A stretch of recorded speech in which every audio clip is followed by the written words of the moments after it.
Hello everyone, welcome to Dev Tricks and Secrets. Today we're going to be taking a look at 25 of them across Black Ops 2's experimental mode, Grief. And there'll be a little bit of Turned in there as well. This series is really just a way to celebrate the development of these fantastic games, and if you enjoy any of it, leave a like down below, it helps me out a ton, and of course, make sure you're subscribed so you can come back for more, but without further ado, let's get into it. So as you can see by the bottom left-hand corner of my screen, I am definitely in Grief on Team CDC. And let me just do a little bit of r_fog0.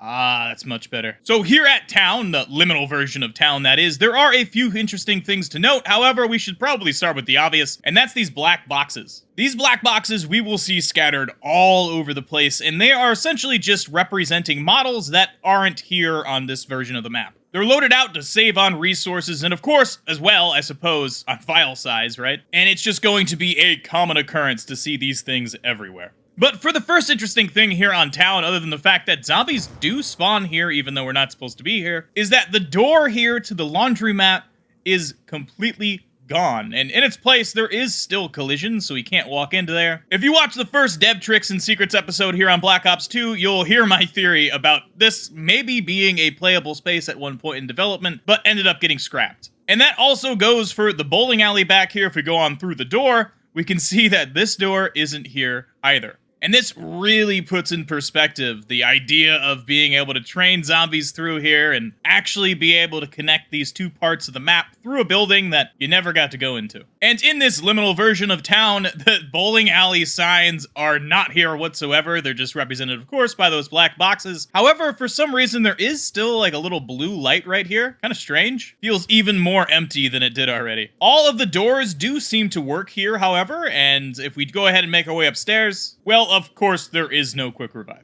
But the box location is still here, and the box itself is just a little bit glitched out. The model is just chilling on inside of it, being stored and waiting to be used, although, of course, that's just never gonna happen. Something that is kind of cool, though, is that the collision here for the quick revive machine does still exist, even though the machine isn't there. And the same thing can be said over here at the Juggernog machine. Again, the machine's not there, but there is collision for it. And if we make our way into the bank here, we can see right through the back wall. It looks extremely liminal. All of like the safety deposit boxes and stuff that were here before, well, they're completely gone in this version of Town. And if we hop on through the door here, we can see that, well, this area actually where like the bank is, I mean, it's all here, but of course you can't interact with it. And one step further, if we hop on through the door here leading down to Pack-a-Punch is open by default. And down here we find a very liminal space. Of course, the Pack-a-Punch parts are nowhere to be found, and the bench itself actually is covered up. So, kind of cool how they have this feature, even though there's no way you'd ever be able to see this. And for the last little dev secret here on Town, if we make our way towards it, passing up, of course, the church, on our right, there's normally a fence here that just lines the entire road, but here, on the liminal version of Town, it's gone. And if we no-clip under the map, we can see that it's being now represented by these little black boxes. What's cool about this is you get to take a peek into what it could have been like if this road back here actually did extend past through this fence and created an intersection here. It's obvious the developers just mounted on a whole bunch of dirt and of course a tree here, cutting off what used to be a road texture, which is really strange, and that's why in my series Outside, as well as Dev Tricks and Secrets, I theorized that this could have been a possible bus route B. But, I mean, who knows, right? So moving on down the road from Town, the first thing to notice is the fact that the bridge, it doesn't break. However, its collision is still in the normal shape that it is on TranZit. However, the textures, they don't change. The bridge doesn't collapse. None of that happens, so you just kind of walk through it all. But as we move further down the road, of course, we arrive at the bus station. It turns out that in its liminal form, the front door to the bus station does indeed work, and it does still have Wallbuys. The Olympia is still here, as well as the good old M14. Just like with the crafting table for the Pack-a-Punch, the crafting table here for the turbine is completely covered, and the doors are actually open by default, so we can just walk on through here. And lastly, for the bus station, if we get far enough away, we can take a look at what it would have been like if there was no barrier here on the highway. But of course, as we get closer, those textures just pop on in for the models, and unfortunately, even here on the liminal version of the bus station, there is a barrier here. Heading on into the tunnel here, there's really only one thing I want to point out, And that's over here. There is no M16 Wallbuy, which is really just a shame. Oh, yeah, and also, look at all of the missing models inside of this tunnel. It's absolutely insane. Making our way to the diner here, we'll see that the doors to both the gas station here as well as the diner itself still exist and do work, but unfortunately there is no MP5 Wallbuy, there's no perk machine, and if we make our way to the roof, well, there's no Gavin Knuckles either. I mean, the main billboard here that usually says diner and really gives life to this place is just missing, and all that's left is a bunch of little lights and, of course, a couple black rectangles. The mystery box looks pretty much the same as the one we saw in town, and for some reason, this is one of the only crafting benches that isn't covered, and I honestly have no idea why that is. Making our way down the road from the diner, of course, we come to the farm, which this place looks crazy in its liminal form. There seems to be no fences at all, they're all missing models, and of course, there is no perk machines in sight. The door to the front of the house does still work though, and inside, the crafting table is covered, just like at other locations. And the gun fridge here at the back, well, it's missing too. But what I do find quite interesting, and I suppose now is a good time to point it out, is the teddy bears that you interact with for the music Easter egg, they are all still scattered about, just like this one here on farm. And just like other locations, the turbine door here is open by default, and there's no parts in here, unfortunately. But looking out towards that cornfield, man, with no fence here, it makes this area look huge. Sadly, there are still barriers, though, so the only way out here is by no-clip, and of course, well, the zombies can't follow. There's also not very much collision here. As you can see, it kind of drops off pretty quick. As a quick honorable mention, we just gotta visit Nacht, right? It turns out the liminal version of Nacht really isn't all that much different. There are some missing models from inside here, but as far as layout and doors and things like that go, it's all pretty much the same. There's not much changed. But it is still quite cool just to be able to visit here in the liminal world of Green Run. And, of course, well, the maze that you normally go through to get here is completely gone. All that's left is just the collision. Definitely gives you a different perspective on this place.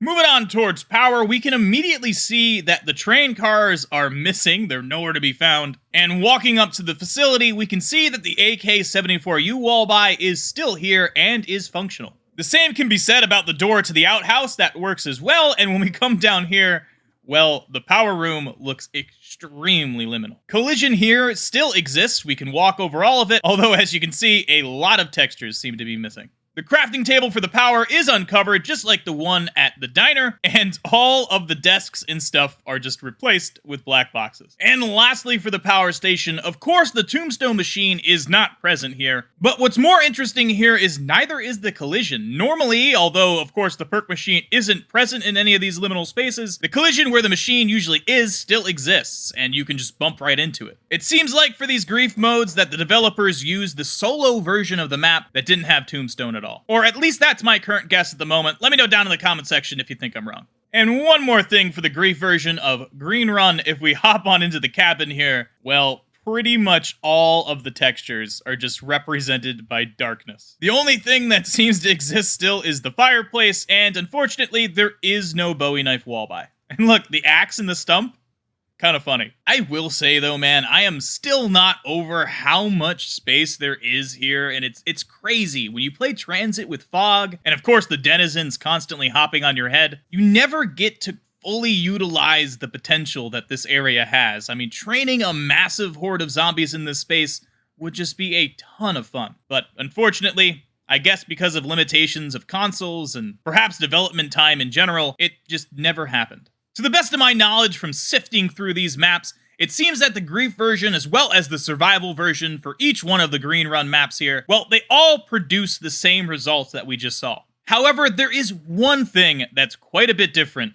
and that's turned. And if we no-clip on down the road, we will find very quickly that unlike all of the survival maps and the grief maps, the rest of the map is not loaded in, and there seems to be no way to get it to. And in fact, it's not just the textures that aren't loaded in, the collision isn't either. If I leave no clip here, I'll just fall right through it all. All that's left behind is all of the light sources. The fire, the lamp right here that I believe is actually a headlight to a truck, and of course, all of the ambient rays as well. I'm not sure if this is a limitation of Turned and that they needed to do this, or if the developers just realized that they could, and they figured, hey, we got the extra time, we might as well at least make this run better. I'm not exactly sure, but for some reason, Turned is just a little bit special. I mean, in more ways than one, huh?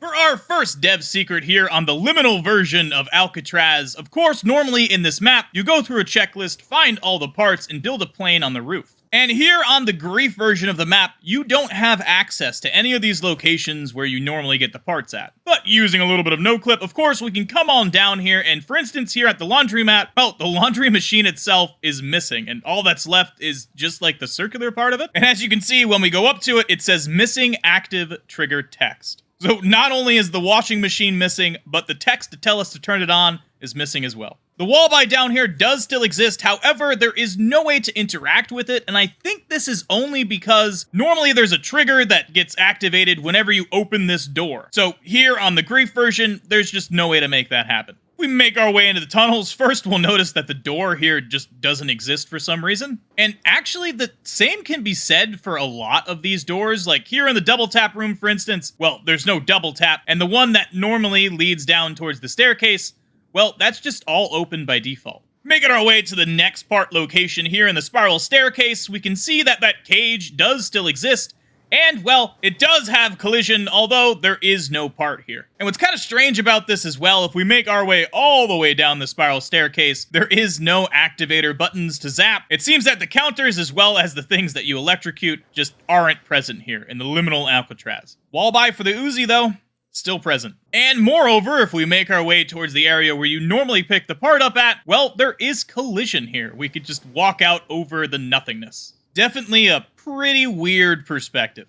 Making our way into the Powerhouse here, we'll find that all of the control panels that you normally zap to do this part of the Easter egg, none of them are here, as well as the engines themselves. And if we hop on into the Afterlife room, well, the same can be said over here. There's no zap box, however, the entire space still exists and is fully modeled. Moving through towards docks, first of all, there is no door here, just like many others, and the crafting table is not covered like the ones on TranZit. We can see that the Wallbuys do still exist here as well, but we can't use them. And the area here where the part is, well, there's no doors. We can walk right on through it, but there's really no reason to. Of course, there's no part here. Now, normally when you play Mob of the Dead, there are no PhD or Mule Kick machines. But here on Grief, of course, if you go to what is the original spawn location, you'll find both those machines. Here's PhD Flopper, and over here in the corner is Mule Kick.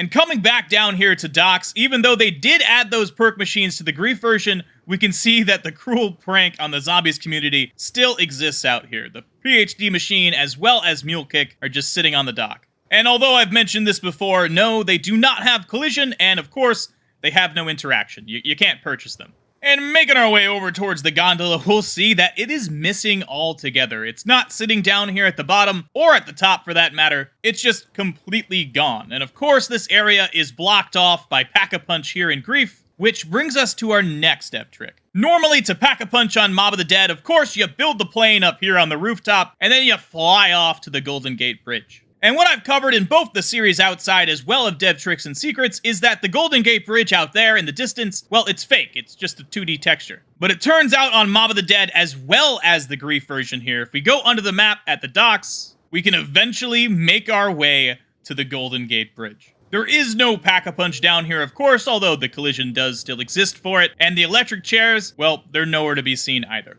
It's really cool to see this area in its liminal form, and it's kind of crazy that they left it in here, because obviously there really is no reason for them to, but it's awesome that they did, and I absolutely love this.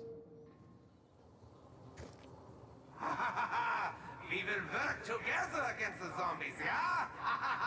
Co-op time! So much fun! Wunderbar! You're on 2 teams and only 1 team makes it out alive, so good luck. So here on Buried, the first thing I want to mention is that the whole Turned versus Grief thing that we saw in Green Run does not apply here. It seems that the two areas are exactly the same. And I don't mean playable space-wise, I mean outside the map-wise, nothing changes. So we're here on Grief, let's go ahead check out our first dev trick. We fly on up into the air. We can make our way back towards the spawn area, which we'll quickly find that there is no Wallbuys here, which is very strange. On all of the other maps so far, that has not been the case. The Wallbuys did stick behind outside the map, but for some reason here on Buried, they got rid of them. We hop on up to this platform. It does not collapse, and the LSAT Wallbuy is not present here, although the little plaque for it is still on the wall. And lastly, for the spawn area, if we jump on down here, yeah, you move really quick. The destruction does take place, but for some reason, the slide speed is like at least double. It's absolutely insane. But the OG spawn is not the only out-of-bounds area here on Grief. We can make our way to the witch's house as well. We bust on through the front door. The first thing that we'll notice is that the witch's house doesn't work. It doesn't spawn witches like it normally does. And that's not the only thing that doesn't work. The bookshelf here, for example, it doesn't work either. There's no animation to it. It doesn't slide out of my way. The only way past it is through no clip. And if you've watched the series Outside, you'll know that that's not the only bookshelf in this witch's house. If I continue down this hallway going this way, we can find that the hallway still exists collision-wise, although of course there's no textures here. And there's a little room here with yet another bookshelf that doesn't work here in Grief, while normally on Buried, that should slide back and forth. And just for completionist's sake, the third bookshelf in this little room, it doesn't work either. But if you're confused by these bookshelves, go watch some more of my content. It'll make sense soon. Links are down in the description. As we make our way out back of the witch house, the maze is not much of a maze anymore. All those little doors that change position to make this, I guess this maze a dynamic event that happens every time you play, well, none of them exists. We can just walk through all of it and easily make our way to the vestibule. Of course, Stamina Up isn't here, it doesn't exist, and for some reason, the texture that makes up the ceiling just pops in and out whenever you come back here, which is kind of strange. And lastly, if we make our way down the staircase to Pack-a-Punch, well, of course, Pack-a-Punch is not here. It's nowhere to be found.